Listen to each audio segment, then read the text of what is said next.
उस डरी हुई लड़की की है जिसकी शादी 3 महीने में तय हो चुकी है। अरे क्या रमा, क्यों उठ गई बेटा इतनी जल्दी? थोड़ी देर और आराम कर लेती ना। नहीं माँ, ठीक है, कोई बात नहीं। ये बताओ, चाय के साथ नाश्ते में क्या लोगी? अरे कैसी बात कर रही है रमा, कल तक तो तू ऑर्डर दिया करती थी कि ये खाना है वो खाना है, आज तू हमें पूछ रही है, क्यों बेटा? माँ अब ऐसे ही बोलिए ना, क्या खाएंगी? बेसन की रोटी बना दूं दही के रायते के साथ? माँ कुछ सोचती है फिर कहती है, अच्छा सुन, ये बता, रोहन का फोन आता है? शादी होने वाली है तेरी उससे, बात करती रहा कर। हाँ हाँ हाँ माँ, बात होती रहती है, मॉर्निंग में मैसेजेस भी डालती हूँ। अच्छा माँ, नाश्ता बना कर आती हूँ। ये बदलाव रमा में अचानक आए थे। कहाँ तो वो देर से उठती, बिस्तर पर ही नाश्ता खाना और आराम से नहाना।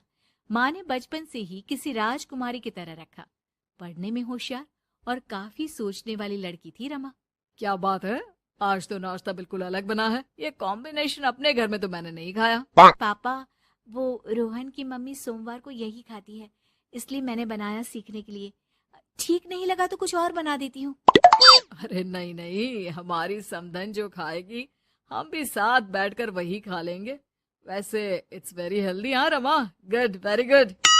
पापा के मुंह से तारीफ सुनकर रमा खुश हो जाती है।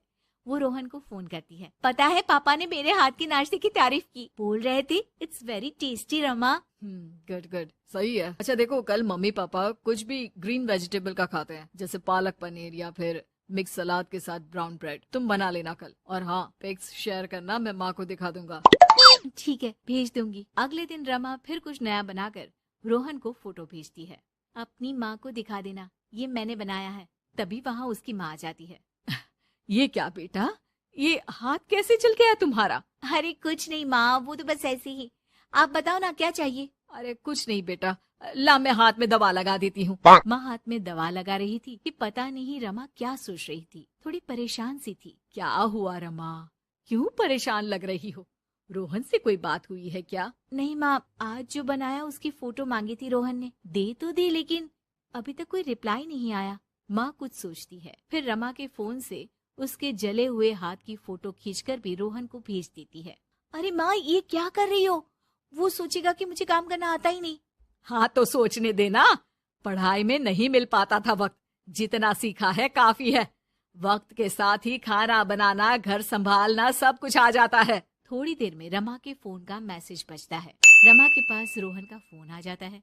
माँ को ये खाना देखने में ही अच्छा नहीं लगा, बोल रही थी कि तुम्हें बोल दूं कि अच्छे से बनाना सीखे। ना हो तो कोई क्लास ज्वाइन कर ले, मैं पैसे दे दूंगा। और हाँ, प्लीज यार, ऐसी डरावनी जलने कटने खून खराबे वाली फोटो मत भेजा करो। जल गई क्या? तुम्हें खाना नहीं बनाना आता क्या? मुझे ब्लेम मत करो। मैंने ब्लेम करने के लिए नहीं, बस अपनी सीरियस एफर्ट दिखाने के लिए ये फोटो भेजी थी। वैसे भी मैंने नहीं, मॉम ने भेजी थी, पता नहीं क्यों। ओ यार, तुम्हारी मॉम क्यों इतना इंटरफियर कर रही है? वैसे अभी ये हाल है तो बाद में तो वो हमारे घर में ही ताक जाग करती रहेंगी। उनसे कहो कि मैं तुम्हें उस घर के लिए तैयार कर रहा हूँ जहाँ अब तुम्हें पूरी जिंदगी रहना है। रमा को रोहन की बात ठीक नहीं लगती। वो फोन रख देती है, लेकिन सोच में पड़ जाती है कि आखिर वो ये बात माँ को बताए कि नहीं।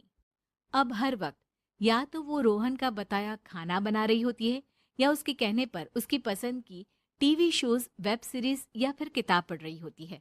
क्या बात है रमा, आजकल मैं देख रही हूँ कि तुम बहुत परेशान सी रहने लगी हो। कोई बात हो तो बता दो बेटा। नहीं माँ, वो रोहन ने कहा था कि उसकी पसंद मुझे पता होनी चाहिए, जिससे कल को हम साथ हो तो हम लोग मिलकर अच्छे से बात कर पाए। उसने कुछ वेब सीरीज देखने को कहा था, लेकिन क्या कहूँ माँ, मेरी तो समझ में ही नहीं आ रही वेब सीरीज। अरे तो बोल देना रोहन को नहीं देखनी, या फिर एक काम कर, तू उसे अपनी पसंद का सिर्फ एक गाना सुनने को बोल। ला मैं मैसेज कर देती हूँ।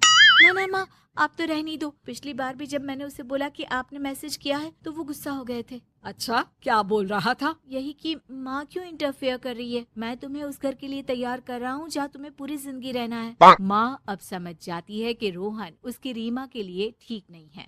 रहने दे रीमा, ये रोहन मुझे ठीक नहीं लगता। तू बोल तो मैं कोई और रिश्ता देखूं। अरे नहीं माँ, मेरे पूरे फ्रेंड सर्कल में ये बात हो गई है, नाते रिश्तेदार आस पड़ोस सभी। हाँ ठीक है बेटा, चल कुछ दिन और देख ले। लेकिन ये मत सोचना कि यहाँ शादी नहीं हुई तो कुछ बुरा हो जाएगा। ये देखना कि इससे शादी हुई तो भविष्य कैसा रहेगा। समझी? प्यार, विश्वास और इज्जत से बढ़कर कुछ भी नहीं है। रीमा माँ की बात पर हाँ बोलकर वहां से चली जाती है। अगले रोज रोहन का फोन रीमा के पास आता है। मैंने तुम्हें एक स्किन डॉक्टर का फोन नंबर दिया है। माँ बोल रही थी कि तुम सांवली हो और दिखने में भी नैन नक्श थोड़े।